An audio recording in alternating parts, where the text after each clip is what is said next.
Welcome to Between the Vines. I'm here with you again this week. I am Kevin Martin here with Andy Muza. This is our special Musings with Muza. I did this as an excuse so I could get to talk to Andy a little bit more before he retired, and I don't have a chance to talk to him anymore. This isn't really for you guys or the valuable information. We're going to have a colleague that we miss, and I'm not going to be able to talk to him anymore, and going to do a little extra now. So we've been doing this 3 weeks now. So I get to do this every week so far, and hopefully I've talked Andy into doing it most of the weeks until he retires. I think probably, if it did snow a little bit yesterday. I don't know if it did by you, Andy. But if it ever stops snowing and things grow, he's probably going to get too busy to do this every week. So we're going to do this as many times as we can. Last week we talked about phomopsis and black rot, and we were really kind of focused on scouting for those diseases. And that's been a big part of Andy's career, even before he was part of Extension. We talked about that last week, but we talked so much about it that we really didn't get to powdery or downy mildew. I don't know how we didn't get to powdery, because that's kind of the thing that everybody should really be focused on in Concord anyway. So we're going to talk in the same way a little bit about powdery and downy mildew this week. And Andy, just to refresh your recollection, one of the things I tried to get you to do, and I know you were a little reluctant because we don't have pictures here, or we don't want to rely on pictures, I should say, because this is primarily an audio thing. But the pictures are out there. You shared a bunch of great resources, and you can remind listeners who missed last week what those resources are. But what are the distinct characteristics of powdery? And I think, why don't we start with wherever it shows up first? If you're going out to look for it, whether it's on a petiole or a leaf or a berry, where does it show up first, and what are the distinct characteristics of what it looks like? Well, with powdery, again, it's going to depend on what varieties you have. So if you have, vinifera or highly susceptible hybrids, then again, that's going to depend on usually by 3 to 5 inch stage for those vinifera or highly susceptible hybrids. However, if you look at our guide, vinifera, you may even have to start as early as the 1 inch stage. They suggest if you have high inoculum levels from the previous season. So if you had bad powdery, going into harvest, and you've got a vinifera variety, and the weather conditions are right, and it's usually for powdery, 1/10 of an inch of rain and 50 degrees or more is when that primary inoculum, those ascospores, can be released. So what will happen is the overwintering bodies of powdery mildew are these tiny black pinpoint overwintering structures. They're called chasmathecia. Okay, they used to be called cleistothecia, but the pathologist changed it. And that might not be interesting to a grower, but I don't know. There's got to be a story there, but go a pathologist it is. So I would just say black pimple-like structures, and they overwinter on the bark on the canes. And then when you get that in the early season, you get that 1/10 of an inch of rain and over 50 degrees. Release from those chasmathecia, those overwintering structures are the primary inoculum, which are ascospores. Okay, and then that's the primary cycle, and then from there they infect the leaves, and you can have continual cycles of powdery mildew occurring then throughout the season, and then you get the secondary. That's the spores, which are conidia. So it goes throughout the summer. Yeah, Andy, I'm going to jump in and I'm going to ask a question I know the answer to and a question I don't know the answer to. And maybe you can guess which is which. But you said 1/10 of an inch of rain and above 50 degrees is when an infection could possibly occur. Right. What happens if that happens in February? before 3 inches. Does it happen, or what would a grower be looking at? No, that's a good question, really. But I mean, we generally don't get that type of conditions uh, during the winter. You might get a 50-degree day or something like that. But if it did happen, and I don't know if they even um, check for spores then. They do have spore traps, pathologists will put out and they monitor some diseases that way. I don't know if that's been done, but we really don't care because there's nothing to infect at that time. Right. Okay. And potentially maybe some release could occur, but you're not going to get all of the spores. It's not like boom, as soon as that hits, all the spores are released at that time. Right. Okay, it's just those conditions that have to be reached before any type of spore is released for powdery. So even if it did occur, nothing to infect. Right. Nothing to infect. Yeah. So the next question, the scouting for sort of the blackheads on the wood, is that, I mean, do you do that in vinifera or do you do it in Concord for the purposes of trying to figure out what your inoculum levels are, or do you just do it to see that it's there? I wouldn't say you'd scout for the Chasmathecia, the little black dots. I wouldn't say that. I would say go by the fact that what your powdery mildew levels were the season before. And, and especially, like I said, if you had the really susceptible varieties, I gotcha. Certain hybrids and vinifera. So, yeah, I wouldn't suggest that growers, but, if it's bad enough, you could actually see why you're trimming, and then sometimes I've seen before, like reddish blotches. It's a little hard to describe, but that are actually from powdery mildew that maybe was killed on the shoots, and then the canes harden off, and you can still sort of see that from old powdery mildew that was dead. But again, that's not what I would scout for. It's just, I would think, too difficult for a grower to do. So I would just go by the fact that you're out there scouting regularly anyway, but how bad powdery mildew was the season before, because that means that if it was really bad, that means your inoculum levels are going to be high, and that's with really any disease. If you've had it previous season, I look at diseases a lot of times not from a year-to-year basis, and I think growers should look at it as over a couple of years, because at least the following year where you had it hot, bad disease, your chances are you are going to have it,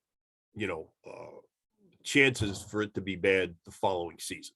So I kind of go for a couple of years in a row. And the reason I mention that is for like something like Phomopsis, maybe in that wood for a couple of years before, you don't have to worry about it anymore. So that's one of the diseases, Phomopsis, where, that could stay in those canes for, quite a few years. And, but at least look at it at least over a 2-year period.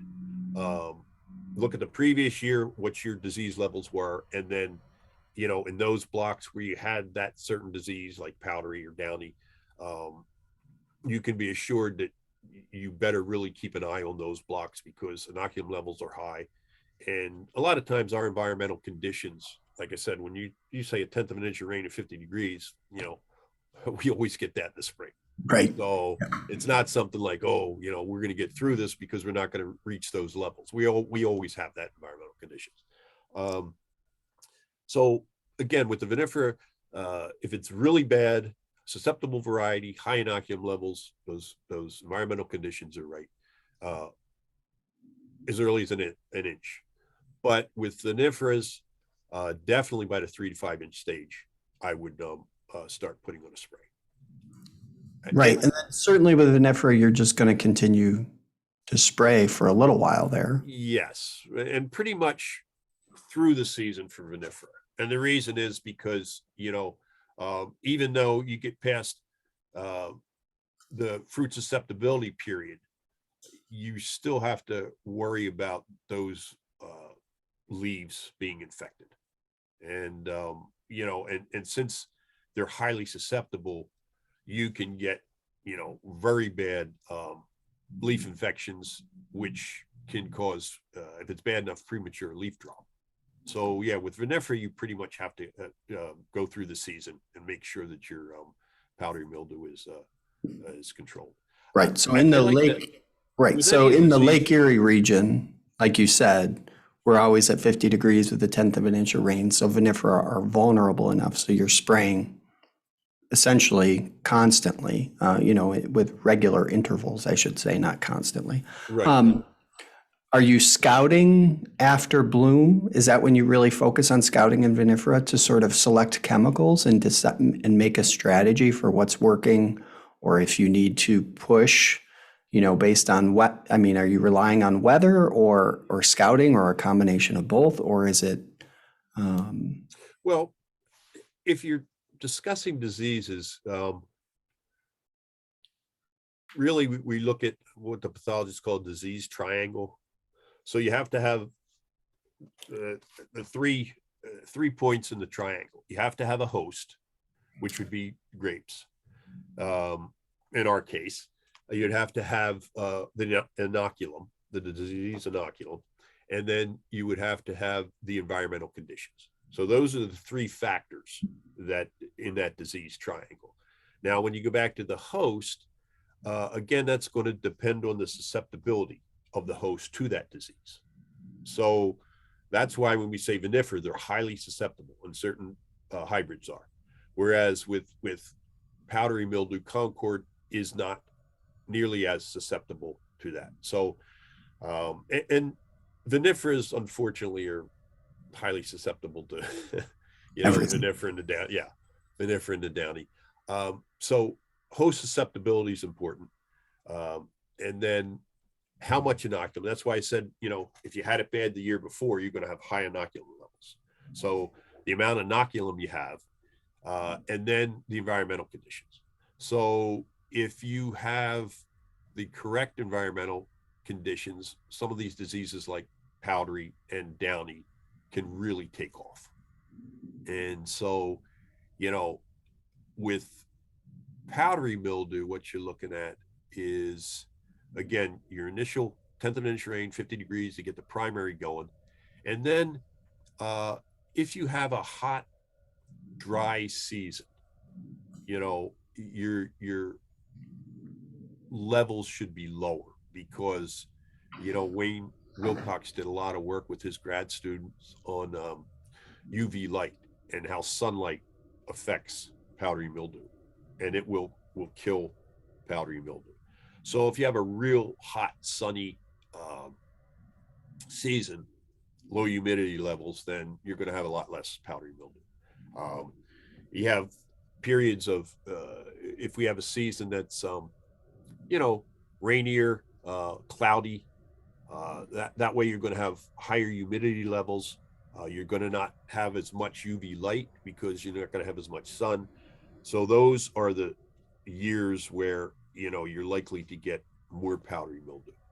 The other thing is if you have very dense canopies, inside there, your microclimate is a lot more humid, so it's more conducive for the disease organism, which is powdery that we're talking about. So, other things would be a lot of times areas that are shaded longer, like border rows near woods that are shaded longer in the day than towards the center of the vineyard. That's going to be areas where you're more likely to have more powdery mildew. And again, it's because of the, less sunlight, yes, less UV light. Right. So particularly with Concords, and I think partially because there's a tendency to be in the vineyard a little bit less if you're a Concord grower. Just because, at least in this region, you have more acres and less people per acre. So it's a function of, we don't do any canopy management, so you're not there for that reason. You're just not there, and you're doing a lot of other stuff that involves driving 5 miles an hour. So, I think what I've seen in some of the years you're describing is theoretically, if crop size isn't high, of you and a quality material is applied on the first post bloom cover spray, you could theoretically be done. We haven't seen a lot of growers take that risk because grape prices are high, and we've strung together a series of years of high crops, and the weather never works out the way it should. But we have certainly seen examples of sort of quasi-abandoned vineyards that end up with not much powdery in certain years. So, I think if you're going to try to save on a cover spray in Concord, maybe you certainly might want to try to avoid a third cover spray, a third post bloom. Scouting is going to be where you turn to do that. What would you look for on the leaves, and when would you start looking? Well, before you go to that, Okay. and I know but before we start talking about We've got time. again, before we start talking about that specifically, you mentioned, they don't do, say, cultural practices as much as, say, the vinifera growers. But cultural practices are extremely important in managing any disease. So that's Did I say? I don't think I said cultural practices. you said they don't do Canopy management. So they're not in there leaf pulling or shoot and positioning. that would be a cultural practice. Okay, Leaf thinning and pulling and things like that. So they're not there for another reason sometimes. Sometimes a Concord grower has to go out to his vineyard to scout, just to scout. Right. And they should be. But the cultural practices in any disease management are extremely important. I like to mention those first because, a lot of times growers may just think spraying first. You know what I mean? That's what comes to mind. Cultural practices is, as much as you can open up that canopy, you get that good air circulation, the canopy dries off quicker. All those sunlight gets into the canopy better when you do those cultural practices. So that's where the vinifera and these French hybrid growers should really pay attention to that. Now, we don't do as much as that, like you said, in the Concords. And the other problem is the Concord canopies are so heavy. But, one of the things you might be able to do is, cut back on your nitrogen in some of these Concord vineyards, especially if you have these really big canopies. And, our guys a lot of times don't like to, when you mention to them that, you can cut back, or even in some years, there's been growers that, and I'm not going to mention any names, that for years they didn't put any nitrogen because they had a good organic matter, they had good growth. So they didn't have to put on any nitrogen, even in the Concord. You mentioned that to a Concord grower, and a lot of the guys I talk to, they just, they don't like that idea at all. What do you mean? I mean, you're making me a little nervous too, to be honest.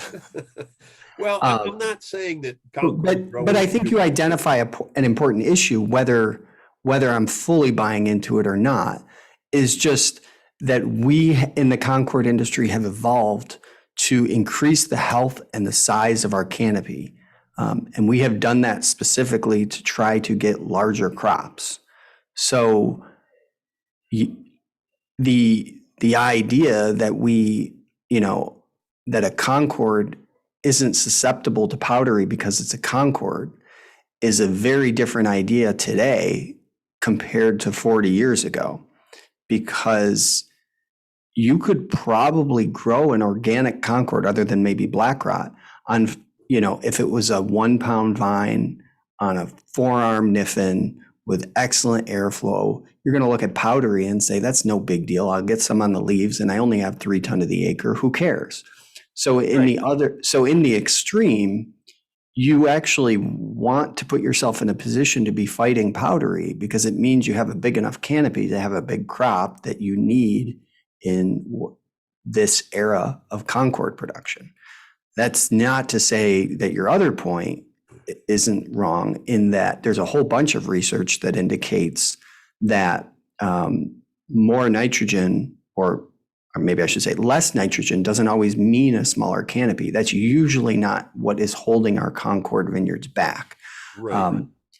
That's probably a separate issue from powdery. But I would say I have seen one vineyard that could not control disease because of its canopy management. And it was a vineyard that probably didn't have the right type of sprayer and was minimally pruned for 20 or 30 years with no hand follow-up. And so they got to a point where they could not control. There was no vine separation cuts, so all the vines were overlapping. They could not control disease in an economical way. But for the most part, I think as growers continue to try to evolve and have larger canopies, it's just really important to be cognizant of the fact that things like powdery are going to be more difficult to control, and they need to do different things to control them and not continue to operate however they were operating 10 years before. I know a lot of people might not even remember controlling powdery and forearm niffin because that's what their dads did when they were kids. At this point, it's been a while for some farms since then, but we've evolved in the last 10 or 15 years just with canopy size and leaf size. So these things have to continue to evolve. And if we were talking about mechanization and changing the structure of the canopy so it's more dense, then certainly they have to continue to evolve probably faster. So I don't necessarily want to encourage Concord growers to have a smaller vine.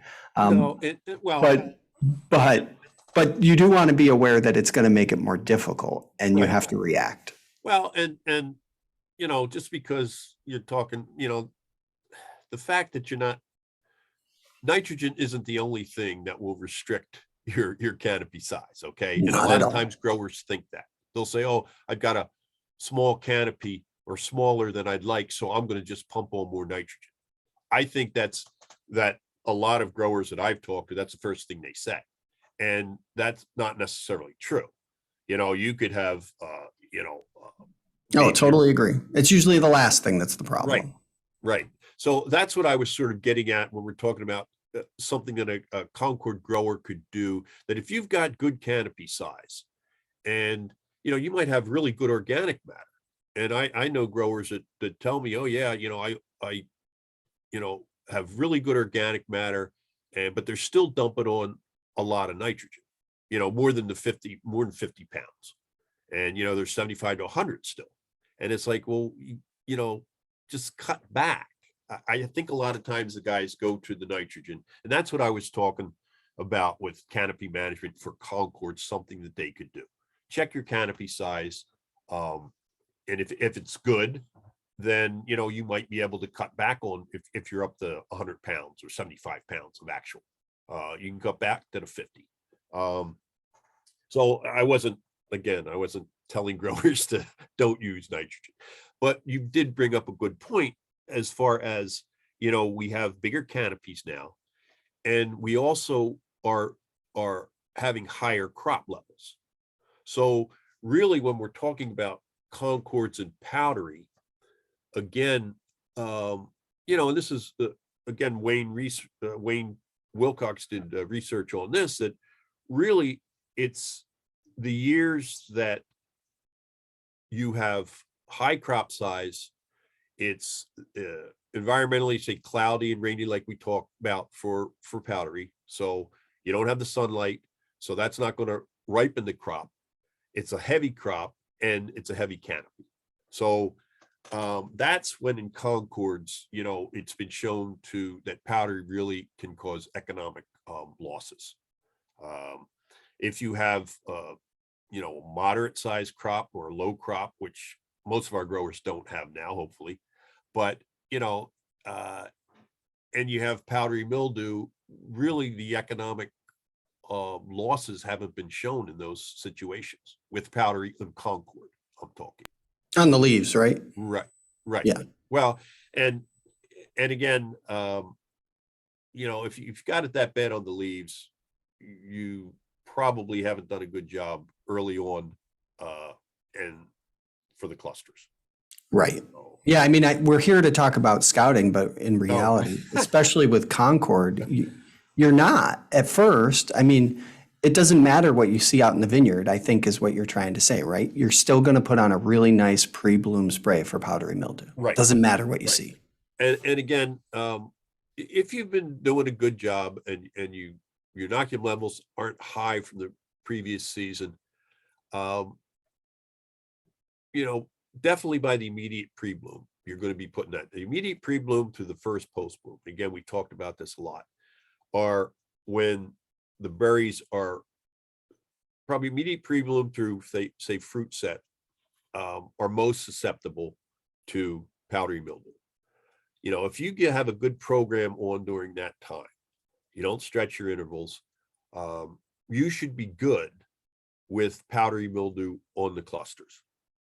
And then it's that's when really the scouting would come in and say, hey, how did my spray program do? And if you're out there that, hey, I'm starting to see a lot on the leaves, you won't have to worry about, say, on the berries, because you're past that susceptibility period.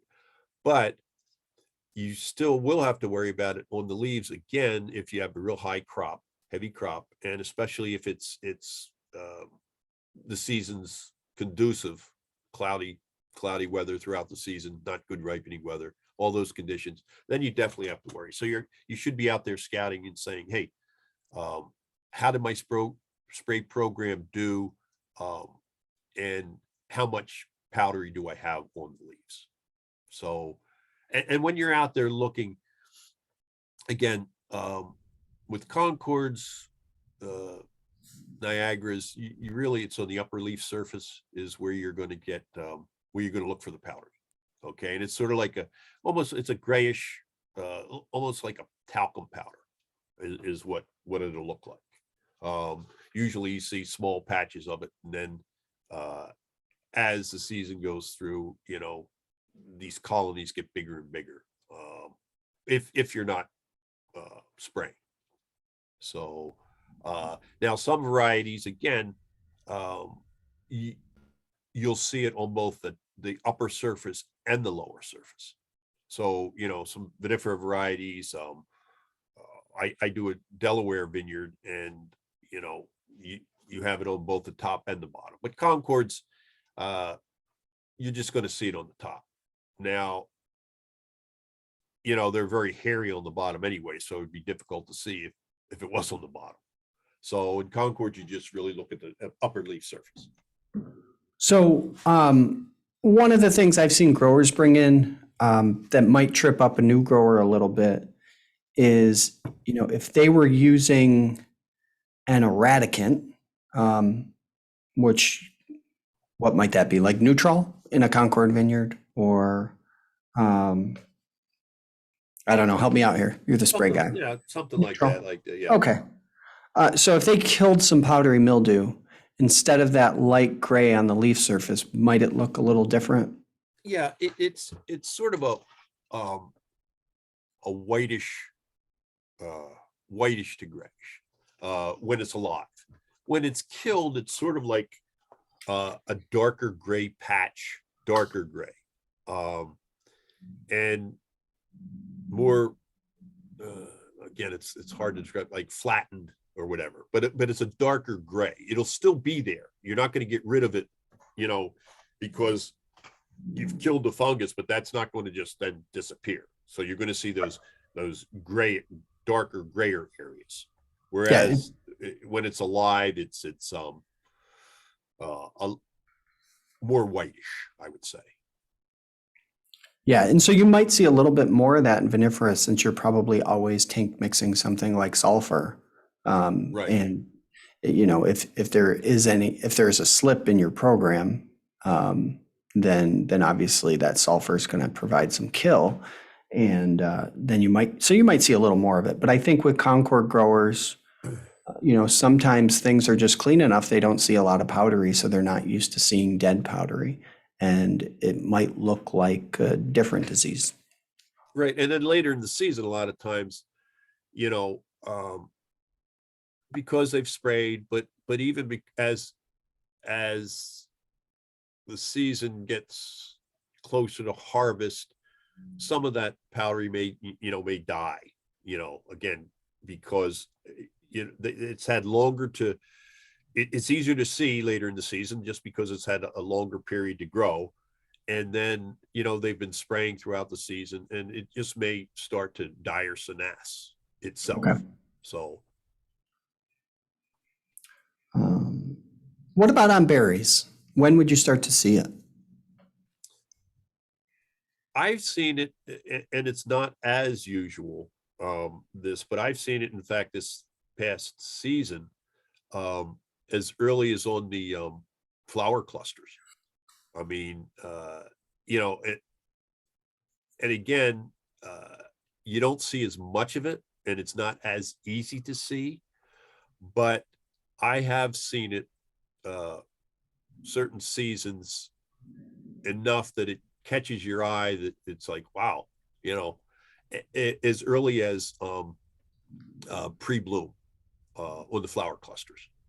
And then that to me is really an indication that, boy, you better make sure that your immediate pre and post are top notch, because if you have it then and that early, and you're picking it up, because it's not as easy to pick up on those. So, and it looks the same. It looks that grayish powdery look, the same as it is sort of on the leaves.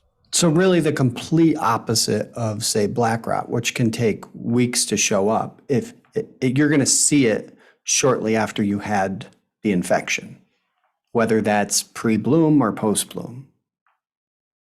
Well, you can get, if the conditions are right, you can go from infection to spore production in 5 to 7 days. Right. So you're not going to have to wait long at all to see that you've got a problem. You're not going to have to. And like I said, if you're picking it up on the flower clusters, because it's not easy to do, and you can start picking it up as a grower, that means there's quite a bit there. Yeah. And actually, as I was saying that, I started thinking about what I was saying, and I did not mean that as a comforting thought, like you get to see the problem soon, so you'll be able to fix it, because it's not an easy problem to fix once you see it. So that wasn't intentionally meant to be comforting, just that's when you'll start to see it. Right. Because and really the easiest time to see it, and the most noticeable of the growers doing it is, you go in there and you lift up the canopy and look right at the berries, and you'll see right after the post bloom, as they start to set, maybe a little less, maybe BB size, a little bit bigger than BB size, you'll start seeing that whitish growth. And a lot of times it's right near the pedestal. You'll see the berry attached to the pedestal, and you'll see it right around there, or the whole berry may be covered. But that's when it really will hit you that early. So I would say a grower that maybe hasn't been out there as much as I have, that's when it'll start to hit your eye when you're out there. And the other thing is, you got to be out there scouting, but you're going to be putting on that immediate pre and that immediate post, regardless. So at that time, between those sprays and after that spray, again, if you go out there to scout, then you can get an idea to, okay, how good was my program putting that on? Right. Did it work or didn't it? And then what's going to be, that could also be an indicator as to, what about my second post bloom? So I would say for Concords, again, in general, I would say if you really had a bad problem, some Concord growers might even want to put something on at the 10-inch. Yeah. But generally, the immediate pre through, I would say, the second post bloom. And really, if Concord growers go from, start with, say, 3 to 5 inch for Phomopsis, and then depending about that 10-inch or whatever, some guys would do it, some wouldn't, but possibly the 10-inch if you needed it, the immediate pre, and then through the second post bloom, you should be, for Concords, pretty good for the rest of the season, in most years, in most cases, if you've been keeping up on a yearly basis. So that would be at the most one fungicide sprays, 1, 2, 3, 4, 5, possibly 4. That would be like a Cadillac program for a Concord grower. You're saying 5 for powdery would be a Cadillac, or just 5 total? I would say 5 total. So you're saying probably 3 to 4 for powdery. Yes. Got 3 if it's really bad. Okay, now let me post. Let me let me sort of say this though. Then after that second post bloom, then you're out there scouting, and it's going to depend on again the environmental conditions and crop size, things like that. Then you're out there scouting to see, okay, are these diseases, can I still find them? Are they bad enough that I may need to spray, say, another time for a specific disease, depending on which ones you're finding? So I'm not saying that that's it, because in some seasons it may not be it. Sure. But you still should be out there. But right. If you keep your intervals tight and you have that 4 to 5 sprays on, you should be pretty good through, if you're looking at Concord, all your major diseases, your Phomopsis, black rot, downy, and powdery. Now downy can come in later in the season, but with Concords, again, if you've gone through those through the second post bloom, Concord is not as susceptible as even Niagaras or Catawbas. So I would say most years, with Concord, you're going to be pretty darn good. But again, when you talk 4 to 5 sprays, a lot of Concord guys don't want to do that. But in today's economic situation, that could be tough.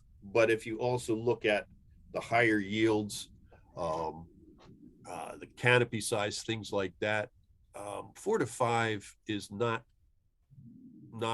that extensive when you look at other crops. Even look at vinifera. I mean, vinifera guys are spraying, a lot more. So if you look at it that way, it's not that bad. Now, this is where I'd say defer to you and say, economically, how do you feel about, because really the amount of cost for spraying isn't nearly as much as cost for other things in the vineyard. So for the economic return, it really isn't that bad. But a grower might look at right away, oh, it's going to cost me this much an acre. That's a lot. So I'm going to cut out a spray. Yeah, I mean, you're right. I think the temptation is there to try to reduce the number of trips through the vineyard. What I would say, when prices are high, especially if yields look like they're going to be high too, which is a little bit unknown when a lot of the important sprays happen. But when prices are high and yields look like they could be high, most of the industry is very cognizant of the investment in spraying, and they're very interested in including a lot of materials in the tank. So what we've seen in the last 5 years, because we've seen a pattern of higher yields, Not a lot of freezer frost damage in the last, 5 or even 10 years. We've seen sort of, 2 pre-bloom sprays has become a standard. And that first one is around the 10-inch stage. And there's often something in it for powdery, even if they might not need it, because if they're already there, they're going to do it anyway. And I understand that sort of the economic incentives sometimes run afoul IPM, because the other thing you'll see is that 5th spray, or potentially the 4th spray, the second post-bloom spray often has something for powdery, whether it needs it or not, because they need to spray because they have something like grape berry moth. Right, right. So the most difficult spray is really the 3-inch spray, because you're only there for phomopsis. And if they can get away with controlling phomopsis without that spray, then they win. Now, if they can't, they can lose pretty big. But I think it's very clear that that is a very important spray from an economic perspective if you need it. And nobody can tell you if you need it. So growers roll the dice sometimes. Right. Because, you can put on that 3-inch spray and get 10 days of sunshine. Right. It's happened. And then we know that you wasted, $6 an acre in material and the time and cost of applying it that year. And then in the next year, you get, ridiculous weather that's awful. And not only do you get, say, 10 days of protection, you need more protection because awful weather means everything progressed more slowly. So you're still not even at 10 inches anyway. And, right. And that's like you said, that's the crapshoot. That's where you're rolling the dice. Like you said, if you get that crappy weather, then they stay at that 3-4 inch stage for a while. Right. Whereas you get that sunny, they blow right through that, and it's like, wow, But again, how do you know that? That's just it. That's why, again, and I'll put a plug in for the newest systems, or at least just watching the weather. Watch that weather. If you're going to take that risk, really watch that weather close, and see if they're calling for, say, rain, in the next couple of days or whatever. Or again, it's tough, but I don't know what else to say there. I guess a good part is, you're using mancozeb. It might not be as expensive as some of these other materials. I know growers are going at that point, every other row and stuff like that. Some guys every 3 rows or whatever.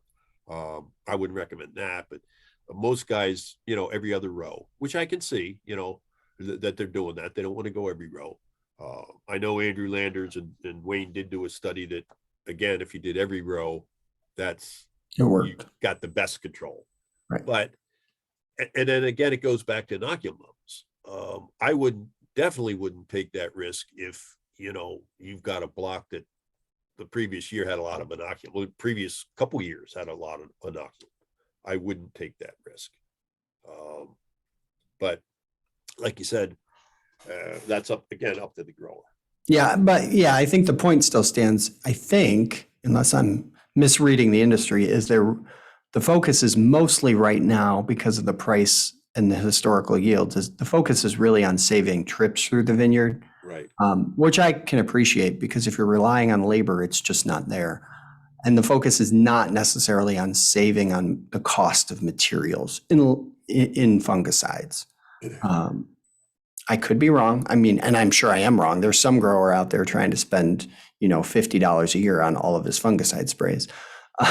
But for the most part, in terms of where the industry has been headed and has been progressing, I think that's where it's at. So it does kind of run afoul IPM a little bit, because there's that temptation to say, spend an extra $10 an acre, or, less or more, depending on the material, to just add another material and make sure you're covering all your diseases. And, that's going to be a very difficult thing for a grower to avoid, the temptation to do that, because they're already there spraying. But Yeah, and diseases are a little bit different than insects. The mindset with diseases should be preventative, okay, and then coupling that with um, the right times to spray. So, like I said, if you're talking clusters, that immediate pre to post are absolutely necessary, and really going through the second post. Um, so you're going to be putting on those regardless of whether you're out there scouting or whether you're out there and you're going to get this, you have disease or not. Those sprays are definite. I mean, that's what they should be. So yeah, I understand with growers putting other materials in, um, because it's like an insurance policy, and they're going through any way.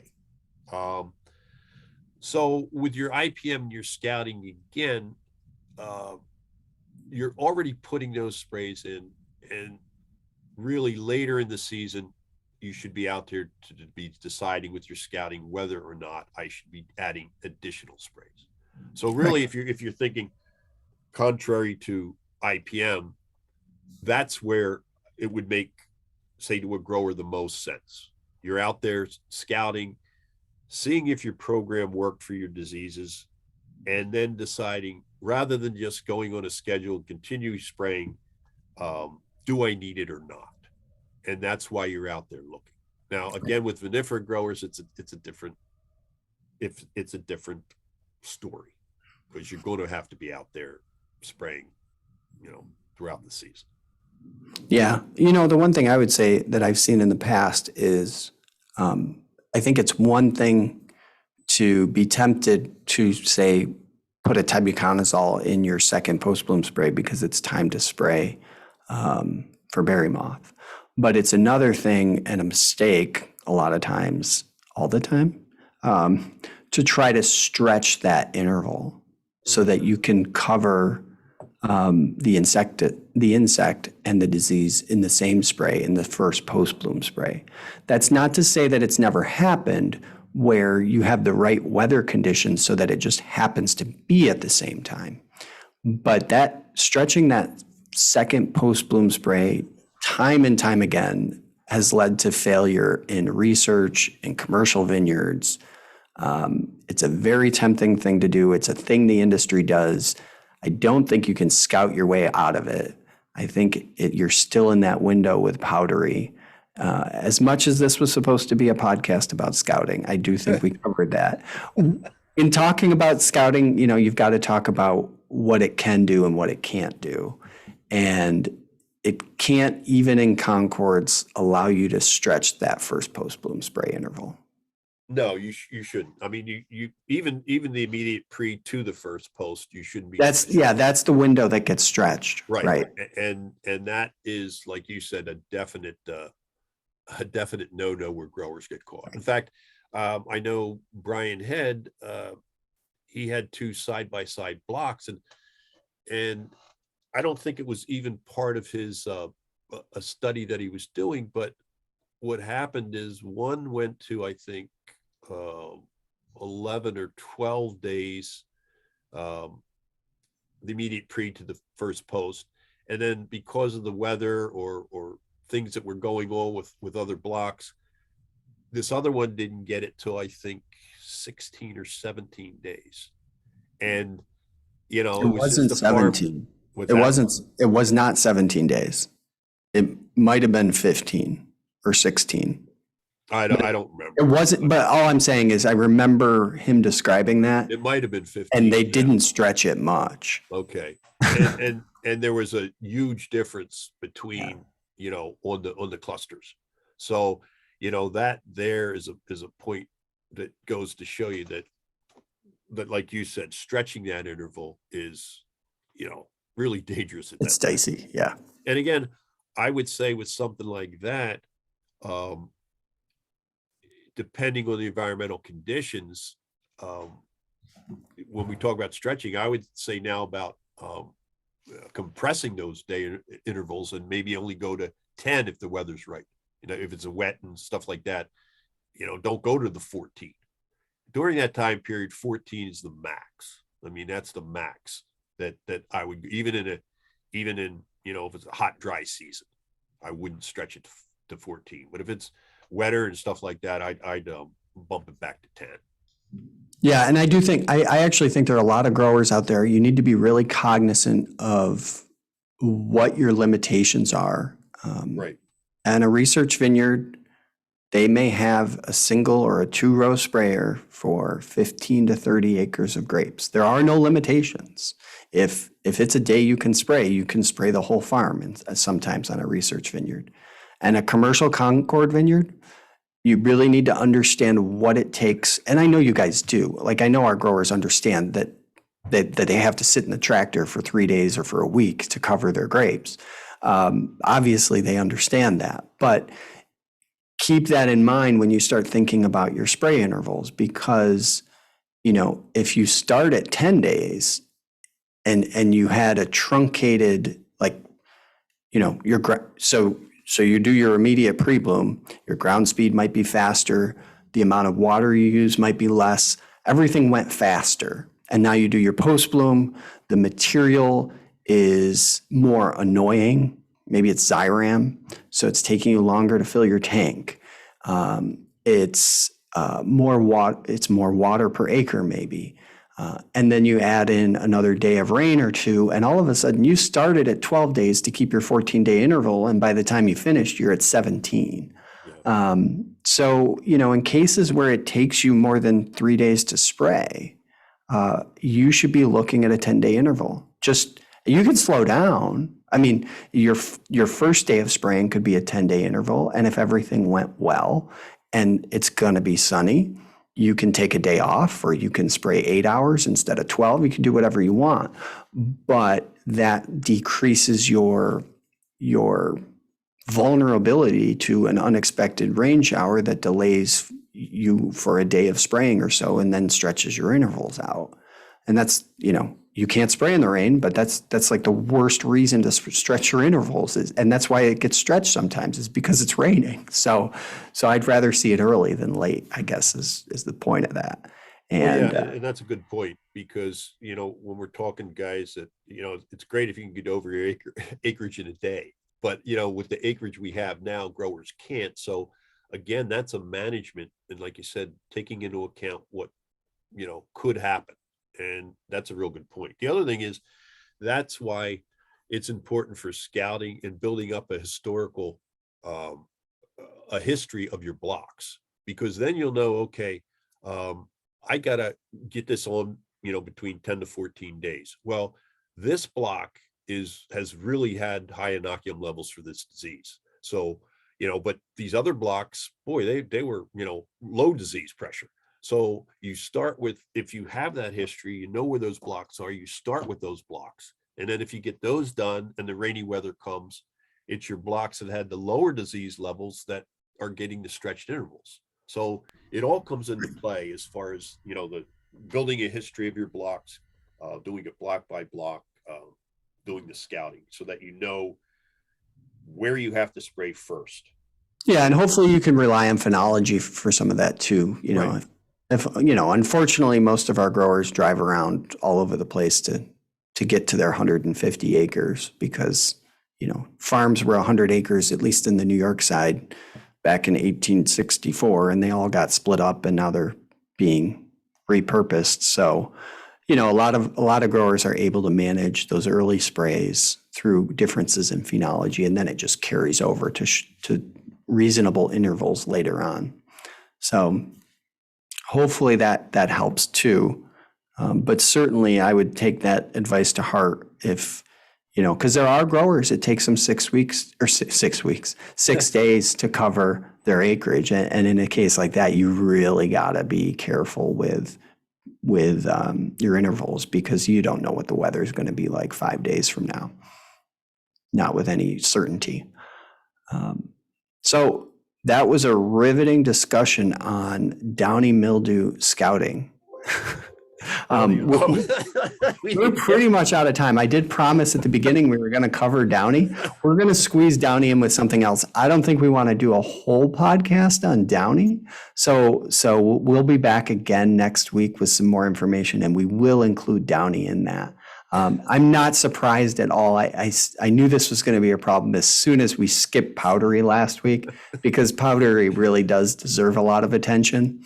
And if we can spend a whole podcast and a whole hour talking about black rot and phomopsis, then we knew that, it was doomed to fail when we got to Powdery, because that was going to take some time. I don't know if this will be real helpful on the scouting as far as describing the symptoms. I really don't.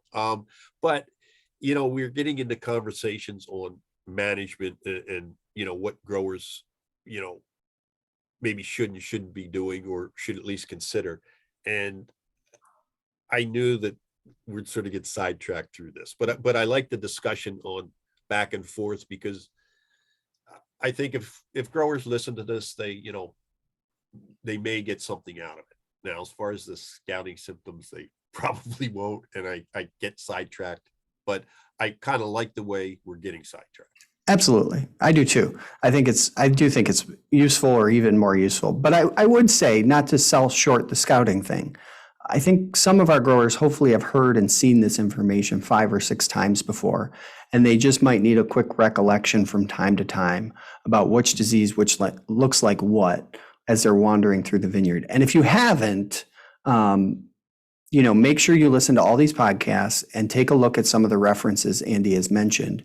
And what I would recommend is sort of a pocket guide as you walk through the vineyard, and you can listen to this podcast while you're doing that walk. And between the three, between the audio reminder walking you through what you're looking for and when you're looking for it, and a pocket guide, so you can compare what the photography of the professional pathologist with what you're looking at. Hopefully you can get a good handle on what you're seeing and what you should expect to see when you do your disease scouting. And that pocket guide, there is that one out, and it's have to look to see the exact title, but Tim was involved with that, and it came out of Michigan State. Tim Weigel was involved in that, and Rufus Isaacs, and so it is a handy guide that they can take into the vineyard. I mentioned the compendium of grape diseases. And then Cornell has also has a lot of nice grape disease fact sheets with color pictures that growers can download and copy off. And with those, they should have a good handle on what these different diseases look like. Yes. And that is still on Michigan State's website. It's a pocket guide for IPM scouting, I believe is what it's called. And they have one for grapes and other crops as well. So there's a whole list of different pocket guides. But you can purchase that if you need a pocket guide, if you want something that you can carry with you from Michigan State. And the compendium is going to be a great resource for your desk. I think it all varies. I think, we talk to a lot of different people in this industry, and some people have been scouting for and looking at powdery mildew since they were 7. So it's going to be different for everybody in terms of what they need. But if you're really lost on what you're looking for, just get all of the resources, and then you'll be fine.